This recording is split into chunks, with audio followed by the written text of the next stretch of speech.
Hello everyone, I am Tacet, and today I'm going to be going over teams for the new mythic of Gargantaur. He can be found in Glory Gem Guild and VIP chest for this week only, and then he'll be in the drop pool with everything else. As far as actually obtaining him, he is not really worth going for, and you'd probably be better off going and saving your resources for the new kingdom that is coming up soon. But we are still going to be going over him nonetheless, in case you happen to get him by just some kind of random chance.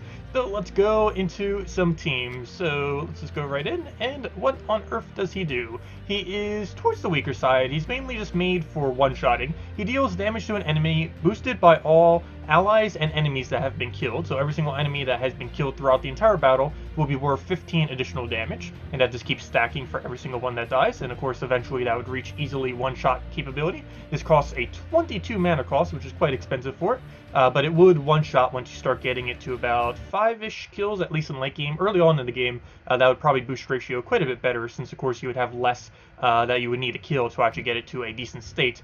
He is something that does need to be fully traded to be able to fully utilize it, which is another slight downside to him, though he does have pretty good traits on every single one. He gets extra HP for every extra turn, he has impervious, which is always good on anything, and he gains a 8 attack and 8 magic whenever it takes damage. Do keep in mind that taking damage means only when he takes HP damage, so if he takes armor damage, that does not actually give him any additional stats, but he is mostly HP and not armor, so he's going to be taking a good majority of his damage on the HP. So pretty useful against things that keep poking you here and there. Also pretty good as a first slot, since you can use him to one-shot with not only his ability, but eventually maybe even with his attack. So we're going to be going over 3 teams right here. Do keep in mind that he is towards the weaker side as far as mythics are concerned, but that doesn't mean he is completely useless. So right off the bat here, we are using a Elspeth version. I'm going to be using basically every possible variant that we can that's remotely okay with him. So essentially what we do here, we just use the Mesmer, get our purple mana immediately, so we get the 1 kill. That Elspeth casting to go do that counts as 1 kill, so we have 15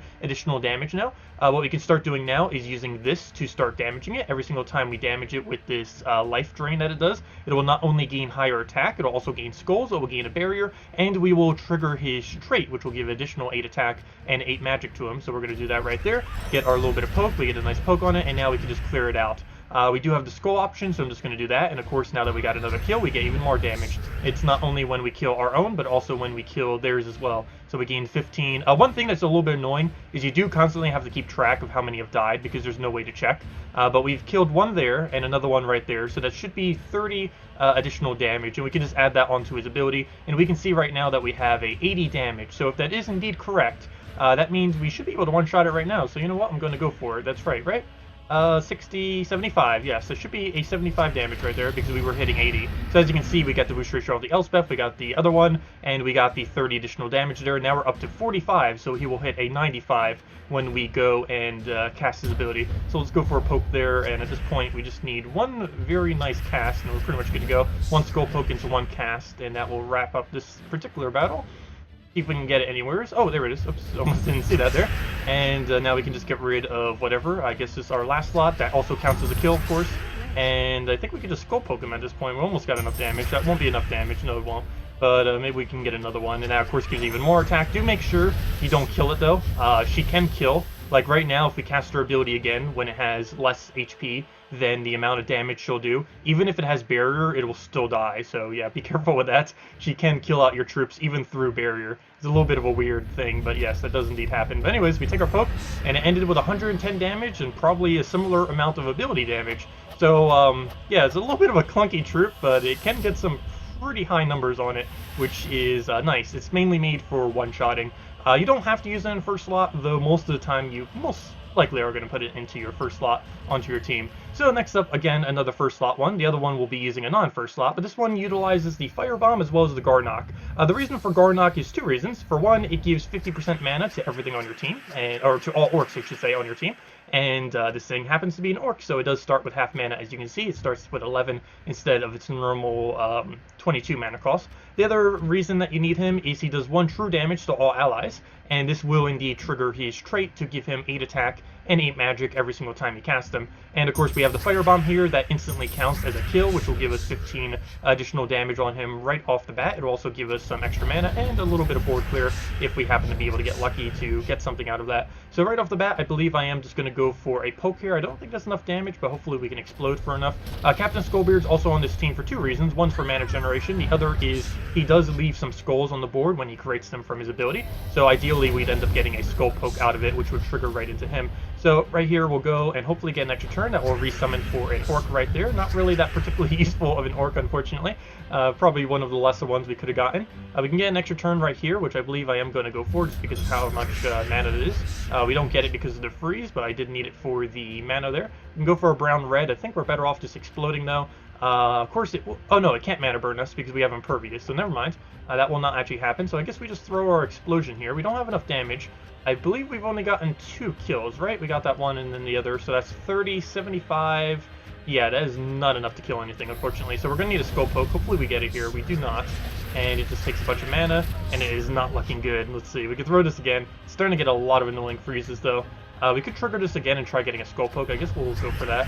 Let's see. Can we get anything progress-wise? Not really. We don't have anything to drop. We don't really have anything to cast. We can try getting, I guess, another Skullbeard, but he's just going to skull poke us, which is annoying.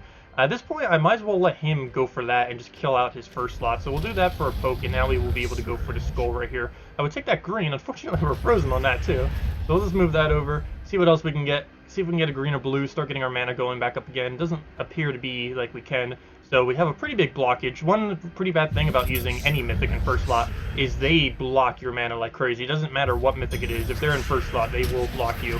And it can be a little bit annoying sometimes without a proper mana generator to really handle that. We kind of have Skullbeard, but he's only doing a little bit of mana. Let's see. So he's not frozen. He is impervious, so we can just go for that poke there. We can now kill it with the skull. And yeah, we're pretty much good to go. I think we have enough damage to go kill it. Unfortunately, it is going to create a spider, which is annoying. So now we have to go deal with that little thing, though for whatever reason it does cast instead. So we can just go for a skull poke here. Unfortunately, I don't think we can double skull poke, so we'll go for it for some mana. We'll do it that way. And do we just kill that out, or do we kill the spider? I don't think we have enough damage for the spider.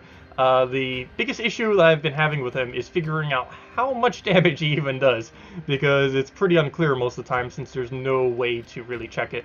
Like right now, I have completely lost track of how much damage we have. I assume we don't have enough, so out of just safety's sake, we're just going to go for the thing we know for sure will die, and now hopefully get enough mana before it can do anything, and that's exactly what it does. And I guess we just kill it now. We should have enough damage. And down it goes, 103. I'm pretty sure that was more like 130 damage or something. But there we go. We even gained our level off of it. And let's go do one more battle. This one we'll use it as a last slot. I would most of the time probably use it more towards the front of a team.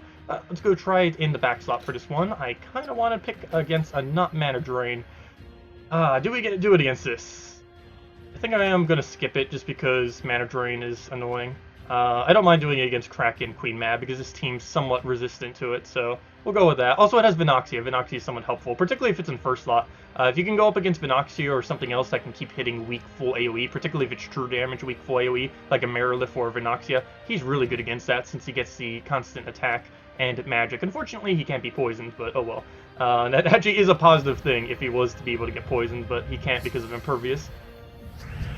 Okay, so off this board, basically first thing we'll want to do is either get Apothecary up or the Gorgonthor, but we have a 5x blue just sitting there, so it looks like we are going for a Apothecary into the Gorgonthor, into whatever else we get. So right off the bat, looks like we have yellow. Don't think there's anything better to do. Purple, I guess, though it doesn't appear to be an extra turn. All those clumped together, and we don't even have an extra turn out of it, so we'll do it on the yellow. Guaranteed extra turn. There might have been one, but I did not see it. But hopefully there wasn't. I always hate when I miss something that's so obvious like that. I probably do a lot. But we'll take the blue, go into the triple mana there. We'll get a double red and a... we'll get 3 threes out of that. Or actually 4 threes if you count the blue. That's a lot of threes. Wait, we could take the brown too. Which one do we need more, blue or the brown? Probably the blue, because we need apothecary, so we'll do that. Oh, never mind, a 4. One of them was a 4. Okay. Well, that's even better. Apothecary, what can you do? Yes, we can get the convert. That's actually really good, because those are the two that we don't have up, and boom, there we go. We get everything up. We don't gain excessively good extra turn value with this team, but we do have at least him gaining more HP, so he doesn't die. We are gaining a lot of extra turns right now, that is for sure.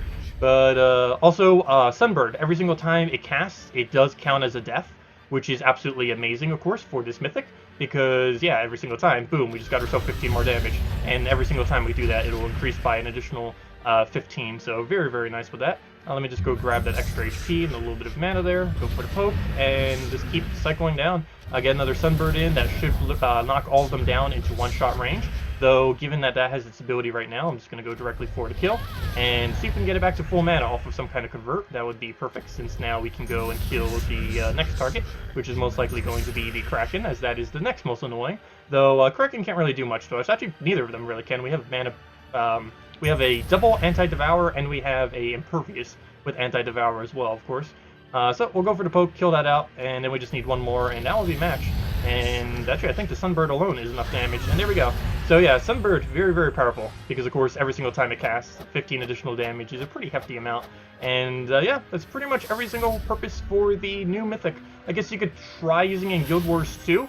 The biggest issue with it in Guild Wars, and why I didn't really show a team with it, is it's going to win very heavily when it does win, but it takes a lot of effort to really get it going, and I think the only realistic Guild War day you could ever run it with is some kind of purple team with a Sunbird and some kind of other combination. You definitely need a Sunbird if you're going to run it in Guild Wars, because you need that combination of it constantly using a frontline tank of a Sunbird combined with the boost ratio that you end up getting with them. But anyways, that's the new Mythic. Not really one I would go and out of your way for. Not really worth it, given that we just had another Mythic 2 weeks ago, and of course the new Kingdom coming in about 2 weeks, or maybe even sooner, sometime this month we should be getting it. So yeah, definitely one to hold off on. It's a really easily skippable one, so don't bother getting it, though if you do happen to get it, here are some teams that you can go use. So hopefully you found something useful. If you still have any other questions about it, or need any help building with it, or anything else related to Gems of War, feel free to leave them in the comment section below. Thank you all so much for watching, and I'll see you all later. Goodbye, everyone!